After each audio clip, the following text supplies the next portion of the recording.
रामकृष्ण हरी माऊली ज्ञानेश्वरी अध्याय पहिला ओवी क्रमांक 212 ते 214चा अभ्यास आजच्या व्हिडिओमध्ये करण्यात आलेला आहे.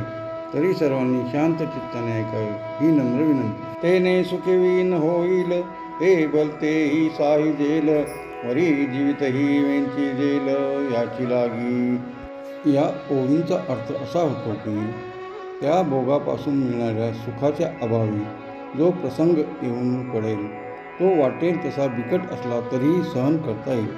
इतकेच काय, यांच्याकरता आमचे प्राण जरी खर्च पडले तरी आम्हाला चालेल.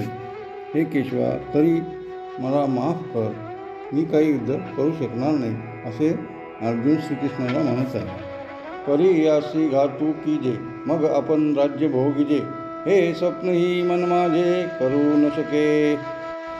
जेव्हा अर्जुनाने चोहीकडे नजर टाकली तेव्हा त्यांना सर्व आपले मामा, काका, बंधू व पुतण्या असे सर्व नातेवाईक दिसले, गुरु द्रोण दिसले. या सर्वांना पाहून तो मनाने फार व्याकुळ झाला व श्रीकृष्णाला म्हणतो की हे श्रीकृष्णा, यांचे प्राण घ्यावे आणि मग आपण राज्य भोगावे ही गोष्ट माझे मन स्वप्नात देखील सहन करू शकणार नाही. त्याकरिता मी यांच्याशी युद्ध करणे मला काही जमणार नाही, मी करू शकणार नाही. तरी आम्ही का जन्मावे कौना लागी जियावे जे वडिला या चिंतावे विरुद्ध म्हणे. प्रत्यक्ष रणांगणावर जेव्हा अर्जुनाने सर्वांना पाहिले तेव्हा तो व्याकुळ होऊन म्हणाला की हे कृष्णा, जर या वडील माणसाचे अहित मनाने चिंतायचे असतं आम्ही जन्माला येऊनही काय उपयोग व आम्ही जगावे तरी कोणासाठी. हे युद्ध करणे मला परवडणारे नाही आहे किंवा मला हे युद्ध करणे योग्य वाटत नाही.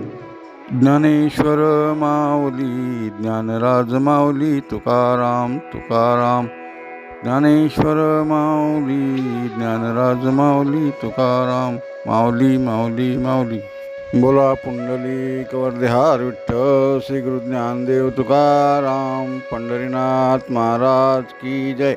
माऊली ज्ञानेश्वर महाराज की जय.